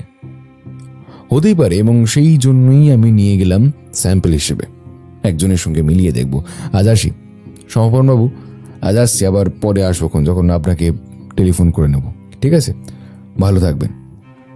বেশ দ্রুত গতিতেই আলগা তাড়াহুড়ো দেখিয়ে বেরিয়ে এলাম আমরা। আমি তো শুধু পিছু করছিলাম রুদ্রকে। তার চোখে মুখে একটা হাসি লক্ষ্য করছি আমি। বললাম, এবার কি করবে? বাঁশদ্রোণী নাকি? উফ, বেড়ে ধরেছ মশাই। আমি মারা গেলে তুমি নিঃসন্দেহে এগিয়ে নিয়ে যেতে পারবে আমার এই কাজ। রিটায়ারমেন্ট অবধি ইয়ার্কিটা ঠিক ছিল, মৃত্যু নিয়ে বললে কিন্তু আমি ছেড়ে কথা বলবো না। তোমরা দুটিতে ভেবেছ কি বলো তো? আমায় একলা করে চলে যাবে? তার কাছে তো যেতেই হবে একদিন না একদিন, বরং তার আগে এমন কাজ করে নেব যাতে ওকে মুখ দেখাতে পারি। ওসব ছাড়ো, তোমার মৌমিতা ম্যাডাম আছে তো? তার খবর কি? দেখা সাক্ষাৎ হয় না? মৌমিতার কথা শুনলেই এখনো আমার চোয়াল কেমন ঢিলে হয়ে যায়। গালগুলো জল জল করে হ্যালোজেনের মতো। চোখের পাতা কাঁপতে থাকে অনবরত। না, কথা আর হয় কোথায়? ওর কাজ চলছে, আমারও লেখালেখি চলছে। চিঠি দেয়নি অনেকদিন হলো। ওকেও বাড়িতে ডাকা হয় না এখন আর। তো একদিন ডেকে নাও, দেখি কেমন গৃহকন্যার কাজ জানেন তিনি। বেশ আয়েস করে পিঠে পায়েসও খাওয়া হয়ে যাবে। কথা বলতে বলতেই রুদ্র একটা ট্যাক্সি ডেকে নিল। তারপর আমরা রওনা দিলাম মানিকবাবুর আড্ডার দিকে। আগের রাতের মতোই পাশের গলিতে নেমে তার পরিত্যক্ত বাসায় পৌঁছলাম। ফন্দি ফিকির করে চোখ রাখলাম ঝোপঝাড় রাস্তায়। না, কোথাও কেউ নেই আপাতত। কেউ ভুল করে এদিকে আসা ছাড়া অন্যথা হতে পারে না। দরজায় ছোট ছোট টোকা মেরে ডাকলাম, মানিকবাবু, মানিকবাবু দোর খুলুন, আমি বৃশ্চিক। দীর্ঘ 1 মিনিট বাদে দরজাটা খুলল। সতর্ক চোখে মেপে নিচ্ছিলেন মানিকবাবু বাইরের হালচাল। তারপর ঝড়ের গতিতে আমাদের ঢুকিয়ে নিলেন ঘরে। বললেন, দুঃখিত, আসলে 1 মিনিট ধরে দেখে নিচ্ছিলাম আপনাদের পিছনে আর কেউ আসে কিনা। আপনাকে ধরিয়ে দেওয়ার কোনো ইচ্ছেই আমাদের নেই মানিকবাবু। না না, তা মোটেও বলিনি রুদ্রবাবু। আসলে চোরের মন পুলিশ পুলিশ। কিন্তু এখানে পুলিশের মনই পুলিশ পুলিশ। সে যাই হোক, ঘর ঝাড় দিয়েছেন নাকি? হ্যাঁ, দিয়েছি তো। সর্বনাশ করেছে। মানিকবাবু, এত পরিষ্কার থাকার কি কোনো দরকার ছিল বলুন তো? কোথায় ফেলেছেন নোংরা? এক করে রেখেছি, ফেলিনি এখনো। কাজের কাজ করেছেন, দাঁড়ান। বলে বসার ঘরের কোণ থেকে কয়েকটা লম্বা চুল বেছে বেছে নিয়ে নিল রুদ্র। তারপর সেগুলো ঢুকিয়ে নিল আরেক প্লাস্টিকের মোড়কে। বিজ্ঞান অভিশাপ না আশীর্বাদ নিয়ে যারা প্রবন্ধ টবন্ধ লেখেন, তারা বোধ করি ক্রাইম নিয়ে কাজ করেন না। নাহলে বুঝতেন এই বিজ্ঞানের কল্যাণে কত লাভই মানুষের হয়েছে। মানিকবাবু বেকুবের মতো বললেন, ঠিক বুঝলাম না আপনার কথাগুলো। কি হয়েছে কি? রুদ্র সব কথা তাকে খুলে বলল। মানিকবাবু একটু অস্থির হয়ে গেলেন। তারপর বললেন, আপনারা যা বলছেন তা যদি সত্যি হয় তাহলে তো খুবই বিপদ। মেয়েটা যে কি করছে আমি কিছুই বুঝতে পারছি না। নিজের লাইফ নিয়ে এমন একটা রিস্ক নিলাম। ঠিকই বলেছেন। আজকে চলি তাহলে, আবার পরে আসবো খন। বলে বেরিয়ে এলাম আমরা সেখান থেকে। ফিরতি পথে ট্যাক্সি চেপে যখন বাড়ির দিকে যাচ্ছি, তখন রুদ্র বলল, বৃশ্চিক, তোমার মনে আছে গত 1 মাসে আরো 2টো এরকম খুনের খবর আমরা পড়েছিলাম কাগজে? কিরকম? এই মন্ত্রীর মতো? হ্যাঁ, ওই মন্ত্রীর মতো। তারা খুব একটা বড় কেউকেটা না হলেও রাজনৈতিক ব্যাকগ্রাউন্ড তাদের ছিল। মোটামুটি একটা রাজনৈতিক হত্যাচক্রের জাল বোনা হয়েছে যতদূর বুঝছি। কিন্তু এই 1 মাসে তো মানিকবাবুর ডেরায় ছিল শ্রীলেখা। সেখানেই তো আমারও প্রশ্ন। খুবই জটিল হচ্ছে ব্যাপারটা। তাকে এতজন খুঁজছে তন্ন তন্ন করে, তারপরেও সে এভাবে খুন চালিয়ে যেতে পারে? জানি না, তবে তার জন্য আমার একটা জায়গায় যেতে হবে। তুমি আসবে? আসলে আজকে আমার মৌমিতার সঙ্গে দেখা করার আছে, কিন্তু আমি বলতে পারিনি সে কথা রুদ্রকে। তবে এখন আর রাগ ঢাক না রেখে বললাম, আমার আসলে একটা কাজ আছে। তোমার কাজ? এখন তো কোনো উপন্যাস চলছে না, বইয়ের দোকানে তোমার কোনো কাজ নেই। তাহলে একটা তুলনামূলক আলোচনা সভা আছে ওই অ্যালবার্ট হলে। এখনো অ্যালবার্ট হল বলার অভ্যাসটা গেল না দেখছে। কিন্তু বৃশ্চিক, আমি কি এতটাই পর হয়ে গেলাম যে আমার থেকেও লুকিয়ে যেতে হবে? এই, তুমি কি করে বুঝলে? আমি তো মাঞ্জাও মারিনি, আতরও দেইনি, নেইনি ফুলের তোড়া। দোষ বোকা, তোমার বায়োস্কোপের টিকিট জোড়া গতকালই রেখেছি। আজ বিকেল 4টের শো। যাও যাও যাও, শীতের বিকেলটা ঘরের মাঠে কাটিও, আর ওকে আমার আবদারটা জানিও, কেমন? আবদার? কিসের? ওই যে বললাম, পিঠে পায়েসের। কথা মতো রুদ্র নেমে গেল রাইটার্স বিল্ডিং এর সামনে, আর আমি ট্যাক্সি চেপে চললাম বাড়ির উদ্দেশ্যে। ঘরে গিয়ে জামা কাপড় বদলেই বেরিয়ে পড়লাম। একটা নতুন প্যান্ট বানিয়েছি পুজোর সময়, ব্যস্ততায় আর তখন পরা হয়নি সেটা। আর তার সঙ্গে একটা সাদা শার্ট পরেছি। ভেবেছিলাম সোয়েটার গায়ে চাপাবো, কিন্তু মৌমিতা আমায় শালেই বেশি পছন্দ করে। যাই হোক, জীবনটা বেশ প্রাণবন্ত লাগছিল আমার। চুল পেছন দিকে আঁচড়ে ট্যাক্সি ধরে আগে ওর বাসায় পৌঁছাই, তারপর বায়োস্কোপে। সিনেমা চলাকালীন সে আমার কাঁধে মাথা রেখেছিল 12 আমার তো তাতেই ভবলীলা একেবারে সাঙ্গ হওয়ার জো। মৌমিতার কালচে হলুদ রঙের শালখানা আমার বেশ পছন্দ হয়েছে। আমার গায়ে যদিও একটা বাদামি রঙের শাল। দুজনে মিলে গড়ের মাঠে বসে বসে সন্ধেটা দেখছিলাম। মৌমিতা আর আমি আজ প্রথমবারের মতো কাছাকাছি এসেছি। কয়েকটা বাদাম ছাল ছাড়িয়ে খেতে খেতে হঠাৎ করেই যেন লাজ লজ্জার ভূষণ ত্যাগ করে সে কষিয়ে ধরল আমার ঠোঁট জোড়া। আমার বুকটা বড্ড কাঁপছিল। তখন আকাশে সূর্য আর নেই। আমাদের দুটি শাল একে অপরের গায়ে তখন এসে পড়েছে। মৌমিতা অনেকক্ষণ বাদে আমায় ছাড়ল, আমার বুঝি তখনও স্বাদ মেটেনি ওর ঠোঁট পালিশের। কিছু মনে করবেন না, মানে নিজেকে সামলাতে পারিনি। আমি খুবই লজ্জিত। এ মা, ছি, এ তো কোনো অপরাধ নয়। দুটো প্রাপ্তবয়স্ক মানুষদের মধ্যে এসব খুবই ন্যাচারাল। এই মৌমিতা, তুমি এবার থেকে আমায় তুমি করেই না হয় ডেকো। বেশ, তাই হবে। তুমি এখন কিছু লিখছো না? না, লিখব। খুব তাড়াতাড়ি একটা ভালোবাসার উপন্যাস লিখব। এই চুমুর পরে আর বসে থাকার কোনো মানেই হয় না। উফ, মরে যাই। বলছিলাম কি, একটা আবদার করব। করো। একটা গান লিখবে? আমি না হয় তাতে সুর বেঁধে গাইবো। কিছুক্ষণের জন্য মনে হলো জীবনটা বোধহয় সত্যিই খুব সুন্দর। ব্যাটার ছেলে রুদ্রকে অনেক ধন্যবাদ দিলাম গড়ের মাঠে যাওয়ার আইডিয়া দেওয়ার জন্য। মশা কামড়ে যাক ক্ষতি নেই, আস্তাবলের গন্ধ নিয়েও কবিতা লিখে দেওয়ার ক্ষমতা রাখি আজ। ঈশ্বরের কাছে অসংখ্য ধন্যবাদ আমায় লেখার ক্ষমতা দেওয়ার জন্য। না হলে হয়তো আজ মৌমিতাকে এত কাছে পেতাম না নিজের করে। ওকে বাড়িতে ছেড়ে দিয়ে পুনরায় ঘরে পৌঁছলাম। আজ বাকিটা দিন রুদ্র কোন গবেষণায় কাটালো আমার তা জানা নেই। কাগজ কলম নিয়ে বসে গেলাম লিখতে। আবল তাবল শব্দগুলো মাথায় যে ভিড় জমিয়েছে তাদের বের করা দরকার এক্ষুনি।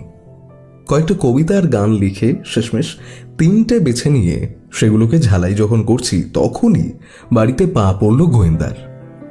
আরে কি ব্যাপার প্রেমিক মশাই, চুলগুলো বেশি উস্কো খুস্কো, দাড়িতে হালকা পশম লেগে আছে, চোখগুলো তো কত্থক নাচছে। দাঁড়াও 1 সেকেন্ড, প্রথমবার কিছু একটা হয়েছে। যেটা ভাবছি সেটাই নাকি? তুমি কতদূর কি ভাবছো জানি না, তবে প্রেমের ট্রেন প্ল্যাটফর্ম ছেড়েছে তাতে নিশ্চিত। জানতাম আমি। Proud of you my brother, proud of you. এবার ভালোই আমায় ভাসুর বানিয়ে দাও তো দয়া করে। এই শীতে তাহলে পিঠে পায়েসের অভাব হতো না। সেসব ছাড়ো, আগে বলো তোমার কেস কতদূর কি এগোলো। আমার ধারণাই সঠিক ছিল। আজকে মিস্টার চিদম্বরম হেল্প না করলে আমরা একেবারেই কুল পেতাম না। উনি হেল্প করলেন বলেই তো এত তথ্য পাওয়া সম্ভব হলো। বলছি, মানিকবাবুর ব্যাপারে কাউকে বলনি তো? না, পাগল নাকি? তবে তুমি শুনলে দুঃখ পেতে পারো। মানিকবাবু আমাদের সত্যি বলেননি, অথবা অর্ধ সত্যি বলেছেন। তার মানে শ্রীলেখা ব্যানার্জির কেসটা? শ্রীলেখা ব্যানার্জিকে পুলিশের গোপন টিম খুঁজছে, তা শতভাগ সত্যি। এবং আপাতত গতকালের খুন নিয়ে মোট 4টে খুন হয়েছে, যেখানে আমার প্রাইম সাসপেক্ট শ্রীলেখা। তাহলে মিথ্যেটা কোথায় থাকলো? আজ রাত 9টায় আমরা মানিকবাবুর বাসায় যাব। সেখানেই বসবে আমাদের আজকের সভা। আপাতত আমাকে একটা ফোন কল করতে হবে। সম্ভবত শ্রীলেখা ব্যানার্জির আগামী টার্গেট আমি লক করতে পেরেছি। বলেই সে টেলিফোনের কাছে চলে গেল। তারপর কয়েকটা গুরুত্বপূর্ণ ফোন কল করলো, যার সারমর্ম হলো আপাতত মানস দত্ত নামের জনৈক জনপ্রতিনিধির বিপদ আসন্ন। তার বাড়ির চারদিকে কড়া নিরাপত্তা নিশ্চিত করা হচ্ছে, কিন্তু আমরা আজ সেখানে থাকব না। রুদ্র আগেই বলে দিয়েছে একটা বড় ঝটকার জন্য প্রস্তুতি নিতে। আমিও তাই মনে মনে একটা চমকের জন্যই অপেক্ষা করছিলাম। যদিও এখন ওর সাথে থেকে থেকে কিছুই আর আমায় অবাক করে না, বরং কোনো কেস অত্যধিক সাদামাটা হলে অবাক হই বেশি। রাত তখন 9টা। সময় মেপে মেপে আমরা পৌঁছে গিয়েছি ওই গলিতে। আজকে ড্রাইভারকে রুদ্র ফিরিয়ে দিয়েছে। বোধহয় আজকে তার ফেরার কোনো তাড়া নেই। শাল জড়িয়ে দুটো ভূত এগিয়ে গেলাম ওই বাসার দিকে। বরাবরের মতোই এই জায়গাটা একেবারে নির্জন, জনশূন্য। মধ্যাঙ্গুলি বেঁকিয়ে দরজায় টোকা দিলাম কয়েকটা। মুখে কোনো শব্দ করলাম না। 1 মিনিট বাদে দরজা খুলে গেল। চুপচাপ দুটো শরীর ঢুকে গেলাম ওই বাড়িতে। মানিকবাবু একটা গেঞ্জি পরে আছেন। ঠান্ডায় কাঁপতে কাঁপতে একটা শাল জড়িয়ে বললেন, কম্বলের তলায় ছিলাম। আপনারা এত রাতে এলেন যে? চুলের রিপোর্ট বেরিয়ে গেছে? না না, ওই রিপোর্ট এখন অনেকটাই অপ্রাসঙ্গিক, তাই চুলের রিপোর্ট বলা যেতেই পারে হয়তো। মানেটা ঠিক বুঝলাম না। যদি আপনাদের এসআইটির কোনো দায়িত্বপ্রাপ্ত অফিসার আপনার অ্যাঙ্গেল জানতো, তাহলে তারাও বুঝে যেত সবটাই। কি বুঝেছেন একটু স্পষ্ট করে বলুন তো। বলছি বলে সেই টেম্পোরারি বিছানার উপর নিজেদের দেহটা রাখলাম আমরা। চারিদিক ঘুটঘুটে অন্ধকার। মানিকবাবু ভয়ে একটা লম্ফও জ্বালাননি। রুদ্র নিজের টর্চখানা জ্বালিয়ে রাখল মাঝখানে। আমাদের তিনজনের দেহের একটা বড় প্রতিকৃতি দেয়ালে বেশ রহস্য সৃষ্টি করেছে। রুদ্র নিচের পাটির দাঁত দিয়ে উপরের ঠোঁট কামড়ালো আপন মনে। তারপর একটা দীর্ঘশ্বাস ছেড়ে বলতে শুরু করলো, যে মরিচিকার পিছনে হন্য হয়ে ঘুরে চলেছেন এত নামজাদ অফিসারেরা, সেই মরিচিকা বাস্তবে অন্য কেউ। মানে শ্রীলেখা ব্যানার্জি বলে এত অবধি যাকে আমরা জেনে এসেছি, সে আসলে শ্রীলেখা ব্যানার্জিই নয়, বরং একজন ট্রেন্ড কিলার, অ্যাসাসিন, গুপ্ত ঘাতক। আমি আর মানিকবাবু একে অপরের দিকে তাকালাম অবাক চোখে। বোধ করি দেয়ালে তৈরি আমাদের ছায়ারাও আমাদের মতোই বিস্মিত। মন্ত্রীমশাইয়ের কন্যা শ্রীলেখা ব্যানার্জি আসলে বেঁচে পড়তে আছেন বিদেশে। সেখানে তিনি লেখাপড়া করছেন বর্তমানে, এবং এখানে যিনি শ্রীলেখা ব্যানার্জি সেজে মানিকবাবুর কাছে আশ্রয় নিয়েছিলেন, তিনি একজন ডানপিটে বুনো খুনি ছাড়া আর কিছু না। মানুষকে ছলে বলে কৌশলে কিংবা নিজের আসরিক শক্তির বলে কাত করে দেওয়া তার নিতান্ত বাঁ হাতের খেলা।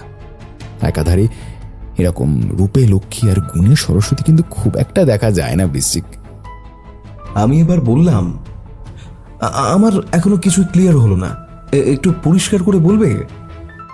বলছি আজকে রাইটার্সে দীর্ঘ পরিশ্রমের পর এটুকু জানতে পেরেছি যে শ্রীলেখা ব্যানার্জি ছদ্মবেশে যে ঘুরে বেড়াচ্ছে, সে বর্তমান শাসক দলের একজন ডেডলি কিলার। বিভিন্ন রাজনৈতিক কারণে অনেককে সরিয়ে দিতে হয় মাঝে মাঝে, সেজন্যই এদের মতো মানুষকে তৈরি করা হয়। আমি এখনো অব্দি ওর নাম জানি না, তবে আমার মনে হয় সে যেই হোক না কেন, তার নিজের নাম বলে হয়তো কিছু নেই। এই ভ্যালুয়েবল ডায়মন্ড একদিন বিরোধী পক্ষের দ্বারা পরিচালিত হতে শুরু করেছিল। অখিলেশ ব্যানার্জির অগোচরেই তাদের দলের বিরুদ্ধে চলছিল এক মারাত্মক ষড়যন্ত্র।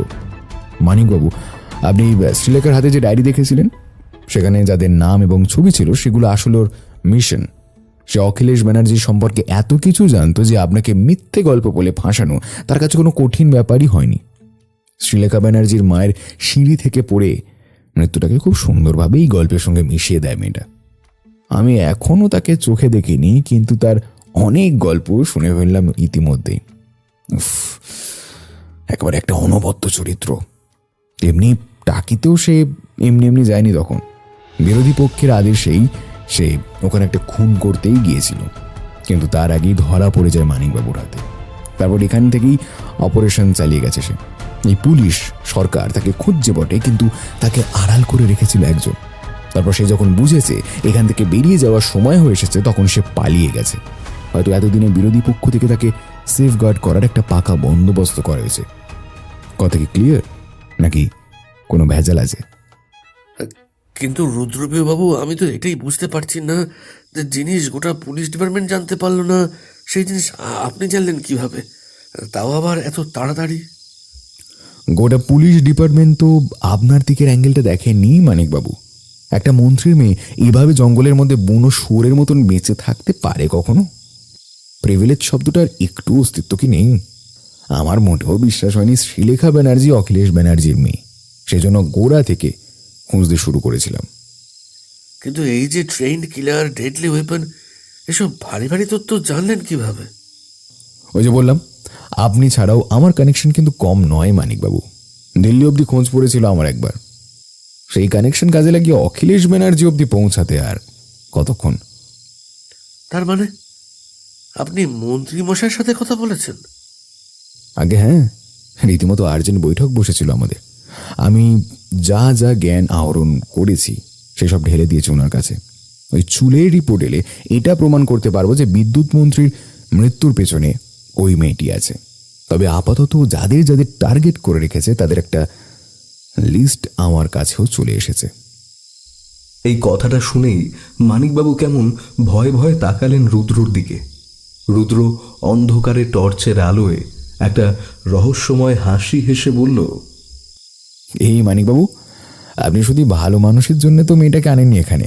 ওই ডায়েরিতে আপনি আর একজনেরও নাম দেখেছিলেন, যার নাম দেখে ভয় পেয়ে গেছিলেন, কি তাই তো? মানিকবাবু চুপ করে বসে আছেন। তার মুখটা এখন বিবর্ণ, ফ্যাকাশে। এই অল্প আলোতেও তার চোখে আমি লক্ষ্য করলাম অনুশোচনা। বিশ্বাস করুন রুদ্রপ্রিয় বাবু, আমায়ও বলেছিল বিরোধী পক্ষের কাছে সব তথ্য আছে, এই লিস্টের সকলের জীবন সংকটে। তাই আমি জানি, এটুকু আন্দাজ আমি করতে পেরেছিলাম। কি বৃশ্চিক, সব মাথার উপর দিয়ে যাচ্ছে তো? দাঁড়াও বলছি। তো আমাদের প্রিয় মানিকবাবুর পিতা চন্দন সেনের নামও ছিল সেই হত্যাযজ্ঞের অ্যাসাইনমেন্টে, তাই ভদ্রলোক অতটা ভয় পেয়েছিলেন। আমার যতদূর ধারণা, আপনার বাবার নামটা বোধহয় ওই গাড়িতে আসার সময় মেয়েটা দেখিয়েছিল। মানিকবাবু নির্বাক হয়ে মাথা নাড়লেন। রুদ্রপ্রিয় বাবু, এরপর আমার কি করণীয়? এখন নকল শ্রীলেখা ধরা না পড়া অবধি আপনি এখানেই থাকুন। তারপর সে ধরা পড়লে আপনি গিয়ে আপনার সব কথা জানান।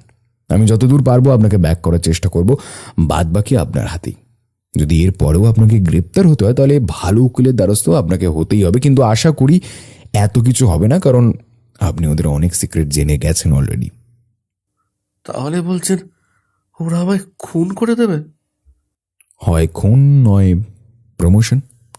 আপনি পুলিশের লোক, ভালো করে জানবেন কিভাবে মুখ বন্ধ করতে হয়।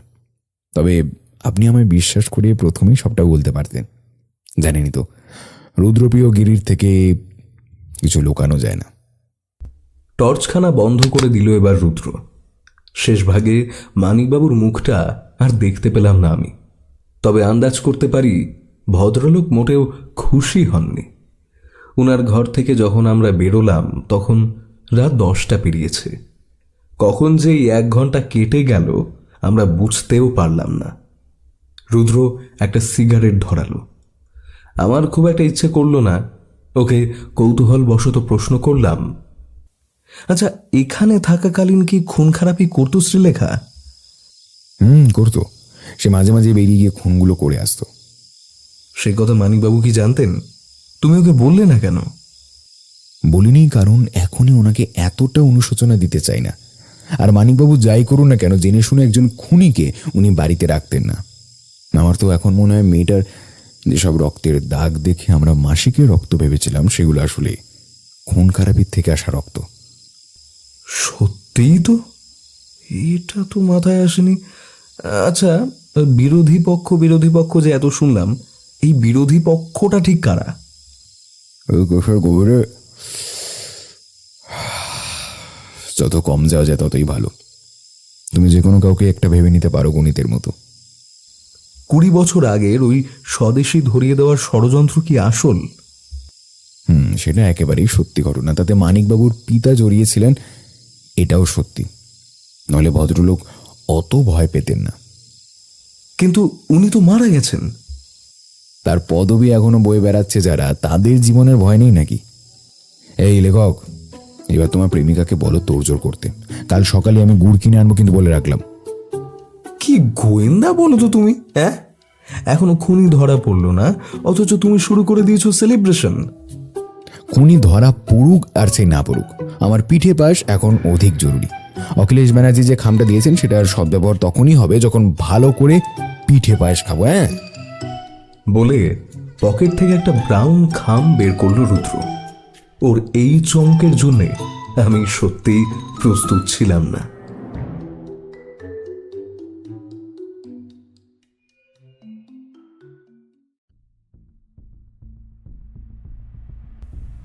শুনছিলেন রাজনৈতিক হত্যাচক্র।